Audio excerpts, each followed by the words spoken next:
Hello everyone, it's Queen V Line back to you with another video. This video pertains to the newly elect George Santos of New York's 3rd Congressional District, as his personal as well as his professional lives have come under great scrutiny after a bombshell article released by the New York Times alleging that his story that has been circulated in interviews, his resumes, have been fabricated. Now, prior to his acknowledgement of lying, he accused the New York Times of smearing his name. So he went to Fox News to tell his truth, only to reveal that he was lying the whole time. After his interview with Fox News, there have been new revelations of untruths that Santos continues to spread in the media, which include that he allegedly got COVID, that his mother was unalive during 9/11, that he received degrees from various universities that cannot confirm him even getting a degree from those institutions. He allegedly lied about persons who lost their lives in one of the most horrific massacres that Americans experienced a few years ago. In addition to making claims that he is Jewish and that his family ran away from Europe to Brazil and eventually found home within the USA, in addition to claiming to be of the LGBTQIA plus community. The lies have gotten so bad that fellow Congress member Richie Torres of the 15th District is introducing a bill called the Stop Another Non-Truthful Office Seeker, aka the Santos Act, which requires candidates to disclose their employment, educational, and military backgrounds, and would dismiss candidates who lied to constituents about their qualifications. Now you will watch the original breaking news from the readout and then a update about the George Santos fiasco, and I will be back with more commentary. Democratic control of the House, if not for New York and Florida. In New York, Democrats failed to win all but one of the state's competitive House races. Republicans won all 4 House seats on Long Island, including 2 pickups, which happens to include MAGA Republican George Santos. Until this weekend, all that was really known about Santos was what he told the press and voters. He said he graduated from Baruch College with a bachelor's degree in economics and finance. His personal bio on the NRCC website claims that he gained business experience working his way up through the financial industry at companies like Citigroup and Goldman Sachs. That bio also claims that he not only attended Baruch College, but also New York University. Santos, who was gay, also claimed in an interview with public radio last month that some of his employees died at the Pulse Night Club Massacre in Orlando, Florida. Well, apparently pretty much all of that, everything I just mentioned, might be a fabrication. On Monday, the New York Times, looking to profile this rising star of the America First Party, could not corroborate those claims.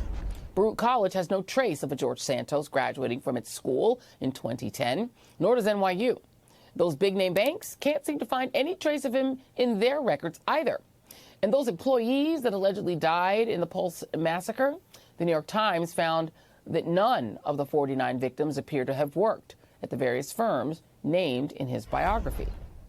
This will come as no surprise to the readers of the North Shore Leader, a local Long Island paper that covers part of his district, which warned voters about Santos when they endorsed his Democratic challenger, Robert Zimmerman. They wrote that Santos boasts like an insecure child, but he's most likely just a fabulist, a fake. The powerful chairman of Nassau County's Republican Committee said that the allegations were serious and merit clarification.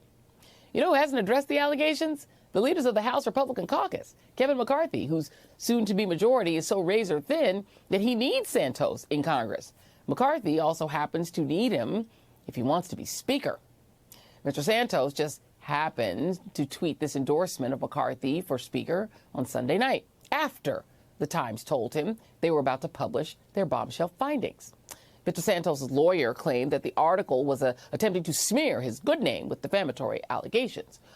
What he didn't do was provide any evidence that disproves the New York Times and their findings. I'm joined now by former Republican Congressman David Jolly and Dana Milbank, columnist for the Washington Post and author of The Destructionists, the 25-year crack-up of the Republican Party. David, it strikes me that Kevin McCarthy he's got a margin so thin. I just want to, just by comparison, in 2011, John Boehner, who was a quite skilled politician, had 242 Republicans in his caucus. In 2015, Paul Ryan, not quite as skilled, but the media loved him, 247 Republicans. McCarthy, it's looking like he might have 222, a razor-thin caucus. He needs 218 votes. The last time he did sort of a test run, he only got 188.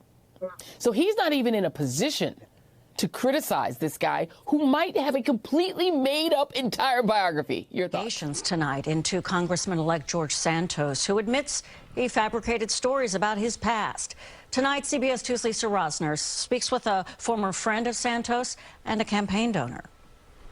Conservative TV host David Zier says when he met Congressman-elect George Santos in 2020, he gave him the benefit of the doubt. He told me he was worth $14 to $22 million when he was in his 20s.